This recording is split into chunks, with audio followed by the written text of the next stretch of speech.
Sous le doré pris, sous le blanc jasmin, les histoires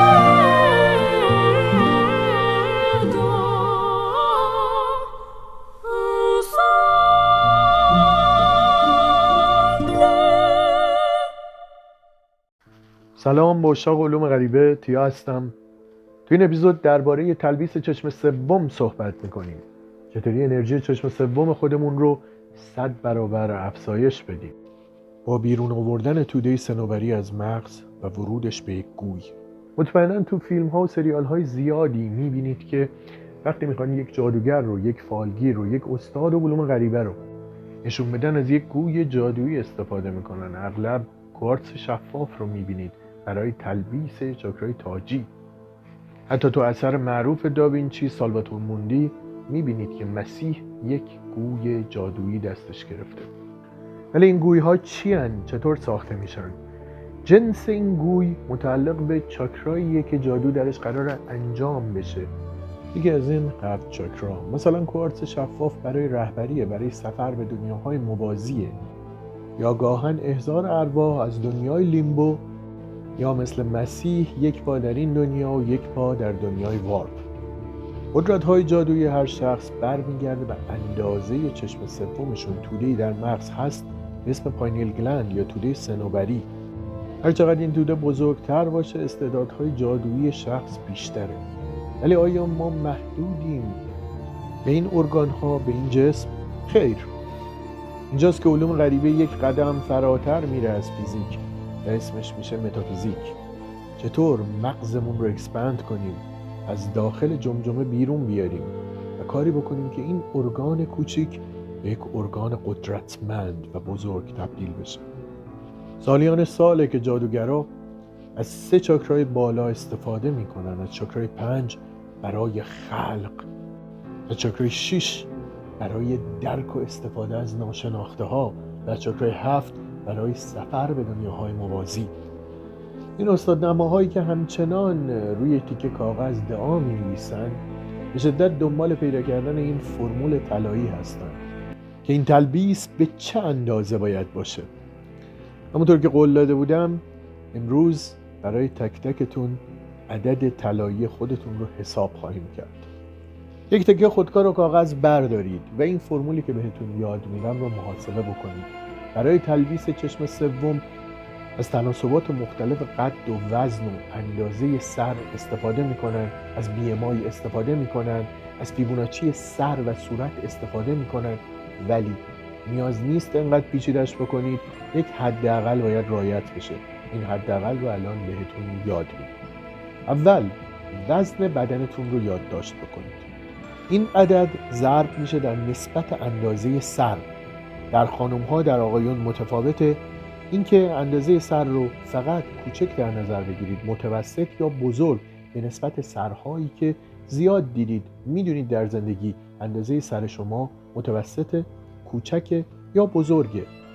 خانم‌ها در مقایسه با خودشون، آقایون در مقایسه با خودشون.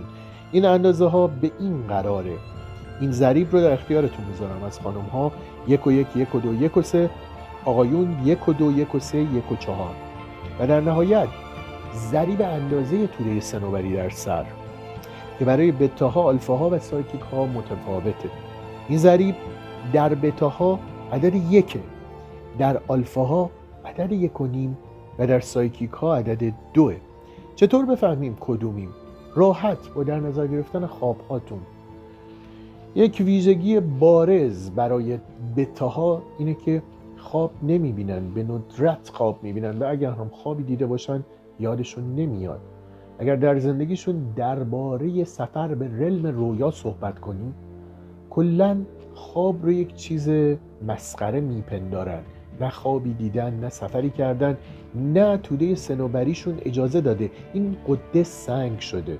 بتا ضریبشون 1، آلفاها که زیاد خواب میبینن، شاید خواب یادشون بمونه، شاید نمونه. ولی وقتی ازشون بپرسی در مورد سفر به رلم رویا، به دفعات سفر کردن، براشون چیز آشنایه و خوابهای بسیار مهم میدیدن، از دژاووها، سفر در زمان تا خوابهای سمبولیک چشم سومی.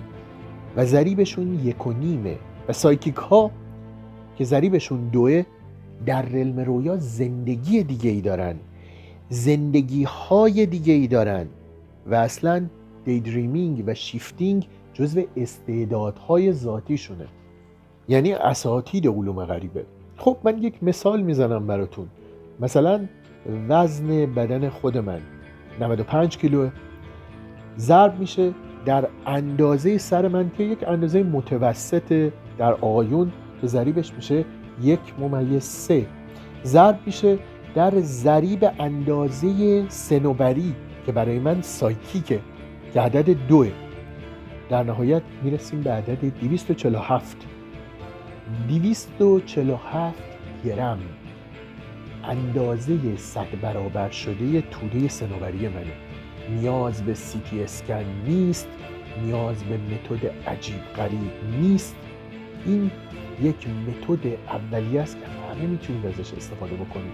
درسته شخصی مراجعه میکنه به یک استاد، دقیق میخواد طبق فیبوناچی شکلگیری چشمانش و فاصله بین دو چشمش، اندازه سرش، اندازه قدش نسبت به سرش و تناسبات BMI، ببینید دقیق این عدد براش چنده. ولی این نسبت کلی که امروز آموزش دادم، این سه عدد که در هم ضرب میشن بسیار به اندازه دقیق نزدیکه، حداقل ها رو رعایت میکنه و همه میتونید ازش استفاده بکنید. در حال اگر کسی نتونست استفاده بکنه، من به شاگردام گفتم که کامنت ها رو جواب بدن. اگر سوال بکنید حتما این 3 عدد رو داخل کامنت ها بنویسید، براتون محاسبه خواهند کرد. کار ساده ایه، خودتون میتونید انجام بدید. بعد از اینکه عدد محاسبه شد، با جادوی بایندینگ کریستال به چشم سوم وصل میشه از روی ابجد صغیر شخص. خیلی مهمه از چه دایره‌ای از لغات و کلمات استفاده میشه، چه دایره‌ای از اعداد استفاده میشه. اساتیدی که هیچی درباره جادوی نامرولوژی نمیدونید و همه چیز رو با ابجد کبیر محاسبه میکنید. زمانی که گوی بایند شد با شخص، این یک شیء جادویی بی‌نظیره.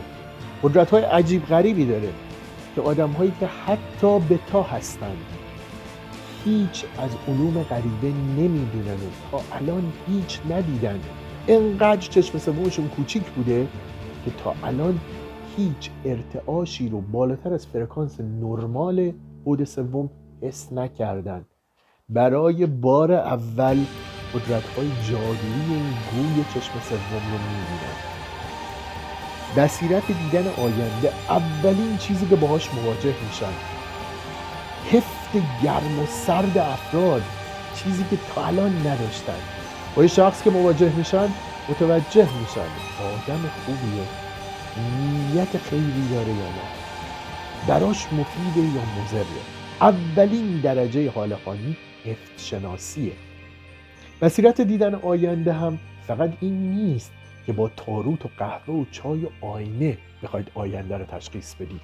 با دیدن یک فرد به شما الهاماتی میشه، مخصوصا در علم رویا. فردی که تا الان بتا بوده و خوابی نمیدیده شروع میکنه دیدن خوابهای کریستالی و نمادها و سمبولهای بی‌نظیری از آینده که نقشه راه رو در اختیارش میذاره.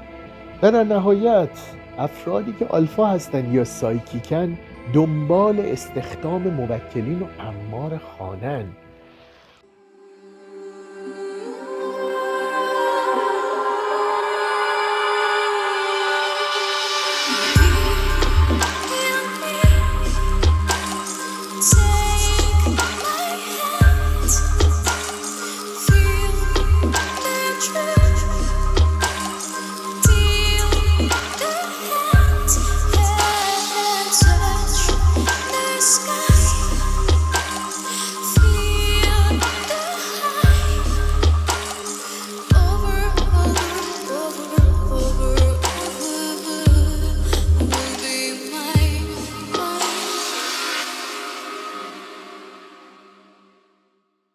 اونایی که توشون زندگی میکنیم موجودات جادویی داره. هر خانه‌ای که سقف داره، دیوار داره و کف داره، عمار هم داره که اینها مسئول باز و بست کردن پورتال های اون خونه به دنیاهای دیگه هستن.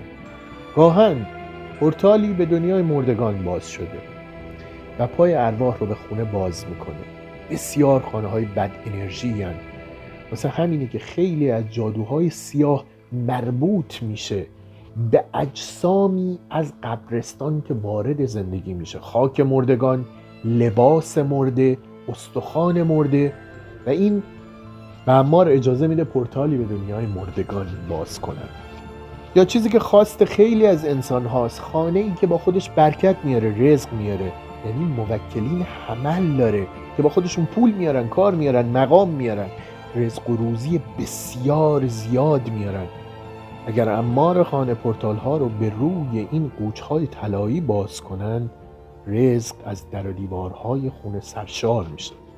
ولی همین عماری که استاد نماها فکر میکنن مثل سگ باید باهاشون رفتار بکنن و دائم با تحسین و اسراف در برابرشون محافظت کنن از خودشون یا بیرونشون کنن از خانه و زندگی خودشون. میبینید که این موجودات شگفت‌انگیز چه کارهایی رو میتونن انجام بدن و اگر با شما سر لج بیفتن چه بلایی رو میتونن به سرتون بیارن.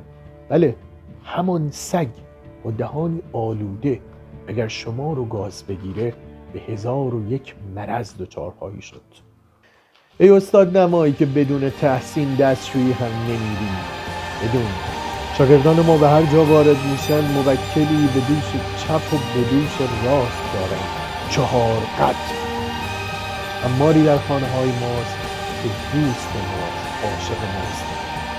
شما که گیر کردید بین خدای الله و سگ شیطان، باشد این آموزش های ما برای این استاد نماها که کمی با ابزارهای جادو آشنا بشن و برای شما عشاق واقعی علوم غریبه مفتاحی برای باب الاسرار.